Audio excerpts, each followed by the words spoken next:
I've been teaching that in the age of AI. Leaders no longer win by expertise alone. They win by adaptability, emotional presence, and human capabilities that cannot be automated. AI sees the pattern, but leaders see the person behind the pattern. Emotional mastery is now the decoder of human context and the number one differentiator. What is the worst case scenario? So once you ask that question, you are preparing yourself mentally to whatever is coming ahead of you. The most dangerous phrase in leadership isn't "I don't know," it's "I already know." Exactly. And future-ready leaders ask better questions before they look for better answers. You know, conflict avoided becomes silence, and silence kills the trust and kills the atmosphere and the culture. But conflict transformed becomes alignment. So the leaders who win today are the ones who can turn tension into progress. People will follow you if you are always for them, supporting them. They can see this image, so it is your image, your branding. They will follow you, no matter what. Even if you make a wrong decision, they will still follow you because they believe in you. Yeah. If your team needs approval to move, you're not leading, you're managing tasks, timelines, deadlines. But future-ready leadership is about creating teams that can think and act without your permission. When this gentleman tells you, "This is interesting," what do you think he meant? And I asked the Danish person. And he says, because he's interested. He wants to learn more. So even partners, they don't realize that culturally, if he says interesting, the Danish thinks that, he's happy, and the other guy is said no. Yeah. And It's actually, a polite way. it's a polite way that to brush off the subject. Yeah. The future doesn't belong to the strongest or the smartest. It belongs to the most adaptive. And adaptation starts with emotional mastery, intentional presence, and the courage to evolve. Your leadership identity, your wisdom reinforces something I deeply believe in, that real leadership is not about predicting the future. It's about preparing yourself to meet it.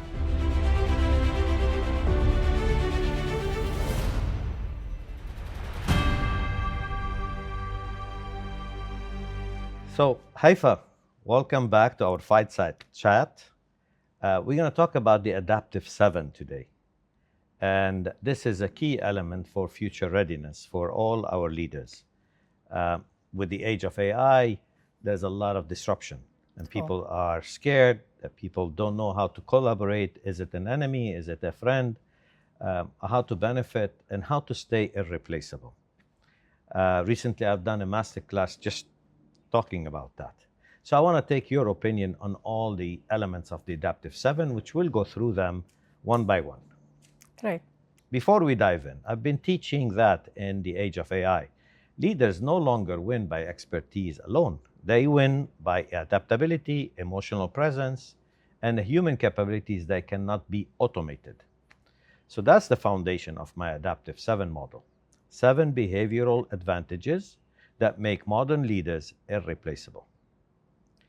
And Haifa, since your work sits at the intersection of psychology, coaching, and leadership identity, I can't think of anyone better to explore this with. So we're going to start with the first one. Emotional mastery. So I always say, AI sees the pattern, but leaders see the person behind the pattern. Emotional mastery is now the decoder of human context and the number one differentiator. So, Haifa, in your coaching work, how do you guide leaders to build emotional agility, especially under pressure or any sensitive environment where emotions are often suppressed rather than managed? Okay. Here, you have mentioned it, that. As you are aware, there is a lot of tests, assessment. Okay. So, for that one, we do kind of an assessment. Based on the result, we work with them. For emotional intelligence, for example, there is an assessment, and we take the part that is need to be advanced or developed, and we work with it because it differs from one to another. I cannot apply this to everybody. Okay. So it depends really on the result of the assessment and what he wants to achieve. So we can Yeah. teach emotional intelligence for people. Definitely. That's what we do, Okay. And it helps a lot also to get him part of the deal. Like you don't impose it on him. He, for example, let's say he doesn't take risk. But this is for him now at the moment, it's not a priority. He wanted to build on his confidence. So I do not impose on him. You have to do risk taking, like assignment or models or training, because that's what he wants at the moment. So you have to respect really the person in front of you. Okay. Okay. Very good. So very good insight. And that takes us to something I strongly believe sits right behind or beside emotional mastery. It's called adaptability. Because emotional agility holds you steady, but adaptive intelligence moves you forward. So, and one of the key 10 skills that World Economic Forum Future of Work have identified for the next 5 years is adaptability. It became more important than, of course, IQ. So the leaders who thrive are the ones who can shift fast, make sense of uncertainty, and bring people along with them. My question to you, when uncertainty hits, how do you help leaders stay flexible and resilient while still maintaining clarity and direction? One simple question. Okay. What is the worst case scenario? Ah, okay. Okay, simple. So once you ask that question, you are preparing yourself mentally to whatever is coming ahead of you. And the impact. The impact, Brace for impact. Exactly, because there is the fear. What destroys us is the fear. Yeah. Because the future, nobody knows the future. Look at COVID. Yes. People who survived COVID is who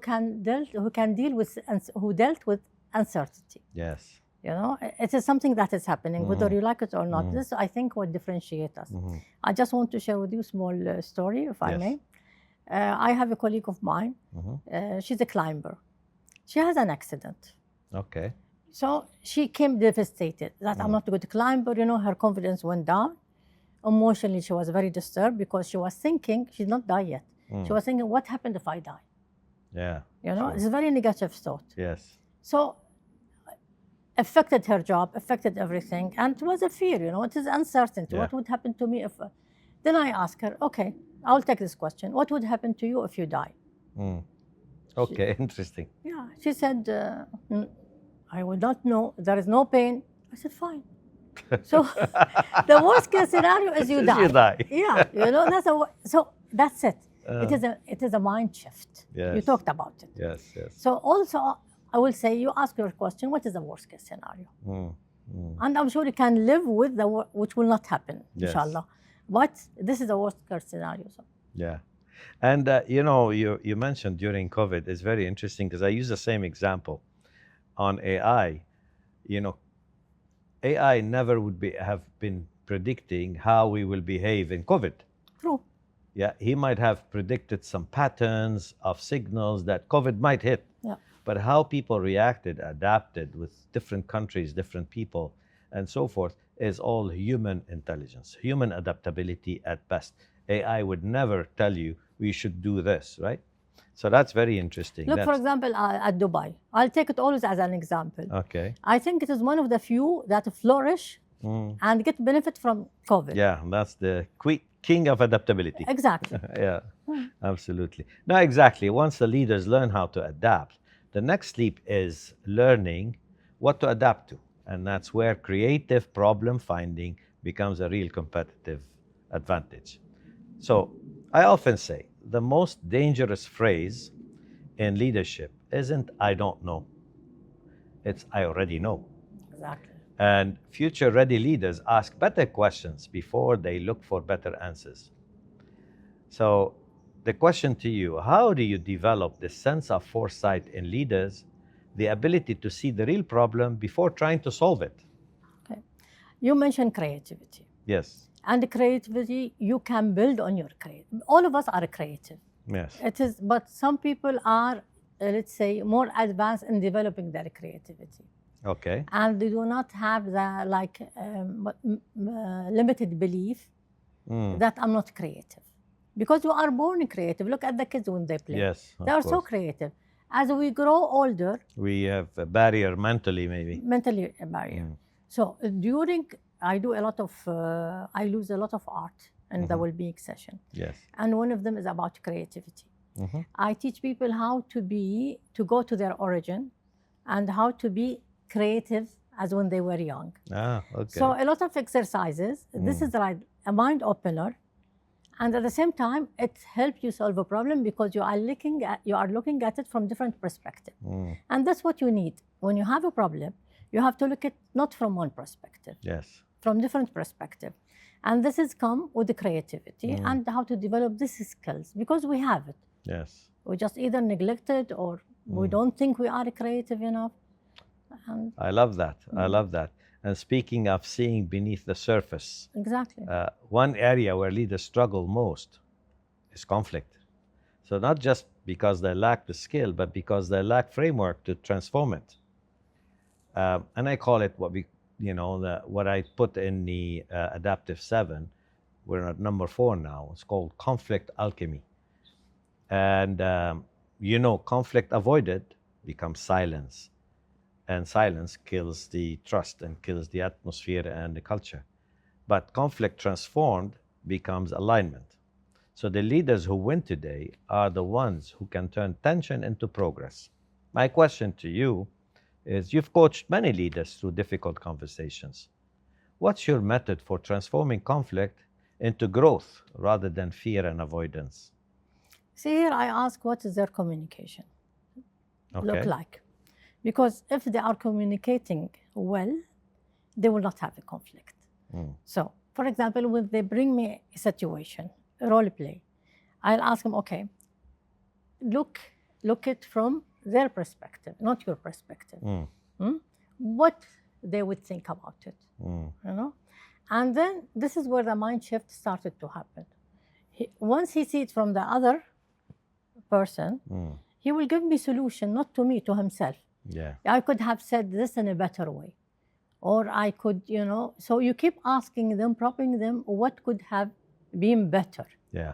So I think solving conflict is really learning a lot about communication. That's why our courses in communication is part of our leadership development.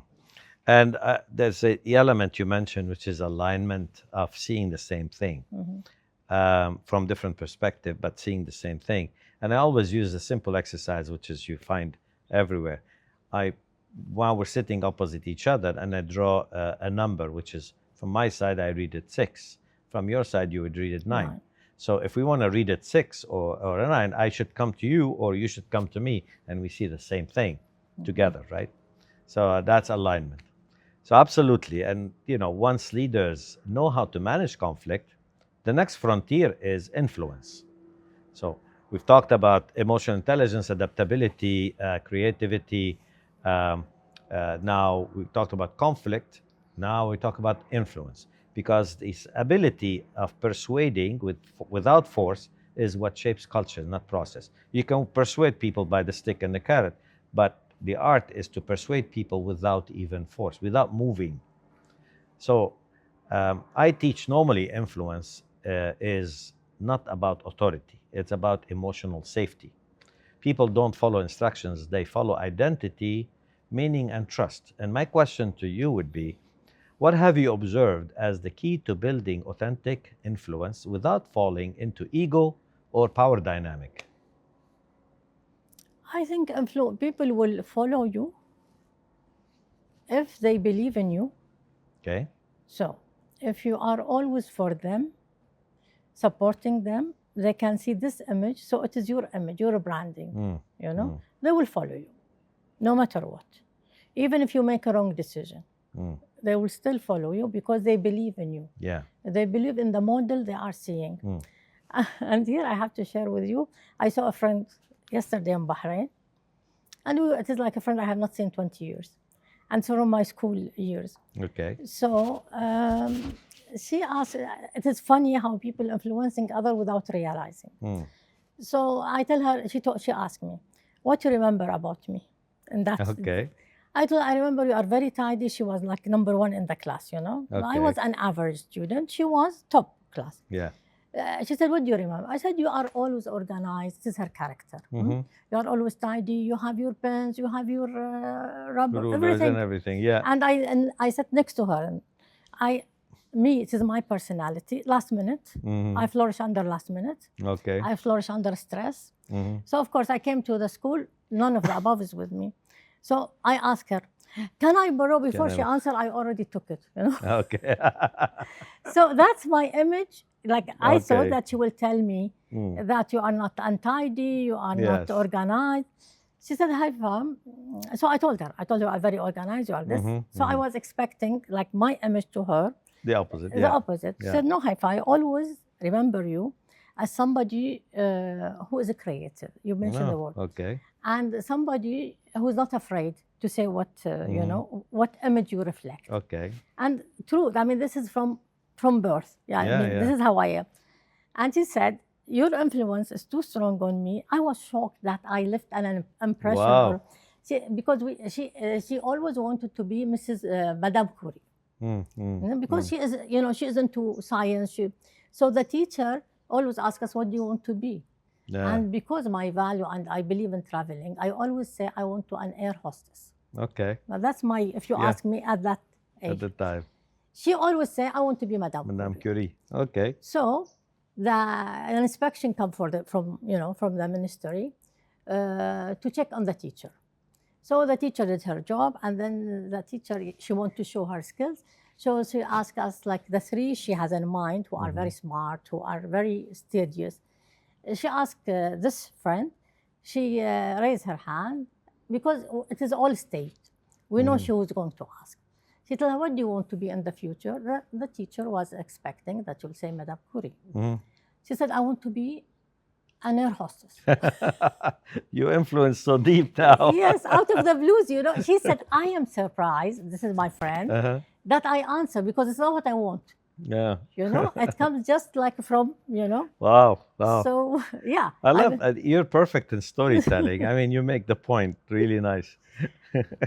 And influence, you know, comes naturally and brings us empowerment. You know, because leaders, I mean, talk to leaders about leaders, real impact isn't measured by the decisions they make. It's measured by the decisions their team are confident enough to make. Exactly. So that's really the power of influence, and you measure it by the team. Talking about team, though, if your team needs approval to move, you're not leading. You know, we True. know that. You're managing tasks, timelines, deadlines. But future-ready leadership is about creating teams that can think and act without your permission. So my question to you, what are some of the practical ways you've helped leaders unlock more ownership, initiatives, and empowerment in their teams? You see, we do a workshop. It is about teams. Okay. And what we do an assessment of the team, diagnosis. Okay. Okay. And we use international, methodology on that. Once I diagnose the team, then I diagnose the people, meaning I do an assessment of the people. So when we do the workshop, everybody is good at something maybe you are not aware of. Yes. You know, they are in your team. For example, you don't know he is good, let's say, an accountant, because Yes. for you, he is a PR person. Okay. Okay.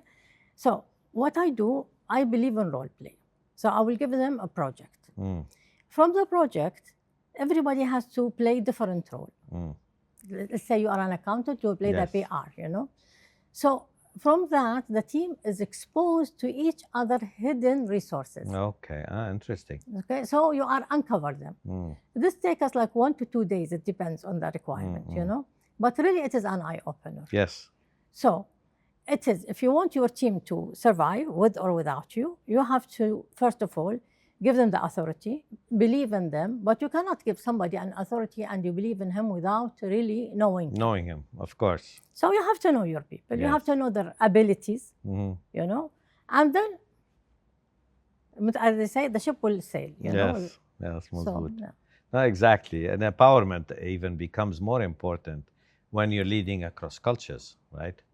Because today, leaders can no longer rely on one leadership style. They need contextual intelligence to adapt their presence to the environment. And especially in this region, we are with 150 nationalities and 5 generations at the workplace, right? So we have a lot of new power dynamics. We have different people style. And AI, with the best of AI, cannot interpret culture. But leaders must do that. So I've been fortunate working across UAE, UK, and US. And so are you. And you've been exposed to a lot of multicultural. How do you teach leaders to read the room, understand nuances, and lead with cultural sensitivity? I think you have to do your own research. Like, I did not work in the States, but I lived in the States. Yes. So when I'm talking to American, I know how he behaves, or what he thinks. Same thing. When you talk to the Western, you have to know what is their mentality to talk to them. So I think the best thing I will do is do a lot of research. Who is my crowd? And then I can talk their language. Then they can relate to me, because there is no point. That's when I did my courses. When I started, okay, I read a lot of courses from US, and I have attended courses and I have trained their material. But I do a lot of adaptation. Okay. So adaptation is a must. I have to understand the culture before you do anything, because without understanding the culture, it's very difficult. I like stories. I will tell you another story. Yes. And I will share one too to close the discussion. Very good. When I first got to the States, we lived, we are very conservative. So we lived with a family, an American family, in the first year before we, launched on our own. So the lady, I wanted to buy a gift for my girlfriend, like that I'm sharing the room with. And I told the lady, because we don't have a car, she had to take us to the mall and all these things. I told her, I want to buy a gift for my friend. And she said, how much you are planning to spend? At that time, I was insulted. Yeah, because my friend, it doesn't matter how much I spend. It is my friend, I value her. So to ask me such a question was an insult. Okay. Then after, but that's a normal question people ask you in the States. Yeah, but at that time, to time, tell you which gift you're going to bet. Exactly. I mean, so here when we buy gifts, we don't ask how much, If I want to buy you a gift, I would not ask myself how much I'm planning. True. If I ask you to buy a gift for me, for example, like you go out to Lebanon, I tell you, please, I want a gift like a bag. How much you want to spend on exactly. the bag. Okay. But of course, now we accept it more because all, because we are living in one, one world. But before that for me, I was insulted. Very interesting. Very good example. Let me share another one. Yesterday, I was doing a podcast, an episode with an executive search firm, the 2 founding members. One is Danish, one is British, and I'm Lebanese, Canadian. So, and we talked about the culture. And I gave them an example. And this is not my example. It came from Erin Mayer, she's an INSEAD instructor, professor. She's the guru of culture. And I asked them, when this gentleman tells you, after you have a discussion around the table on a business decision or an idea, and he tells you, this is interesting, what do you think he meant? And I asked the Danish person. And he says, because he's interested. He wants to learn more. And I asked the British person, what do you think you meant? I'm not interested. So even partners, they don't realize that culturally, if he says interesting, the Danish thinks that, he's happy, and the other guy said no. Yeah. And it's a polite way. It's a polite way that to brush off the subject. Yeah. So this is just 2 partners, right? Yeah. Anyway, Haifa, thank you. These insights are very powerful and practical, and most important, human. If there's one thing I hope every leader takes from this session, it's this. The future doesn't belong to the strongest or the smartest. It belongs to the most adaptive. And adaptation starts with emotional mastery, intentional presence, and the courage to evolve. Your leadership identity, your wisdom reinforces something I deeply believe in, that real leadership is not about predicting the future, it's about preparing yourself to meet it. Thank you for this fireside conversation.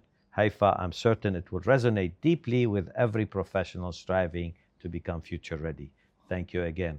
Thanks a lot. Thank you for giving me the opportunity. For our audience and viewers, thank you and goodbye.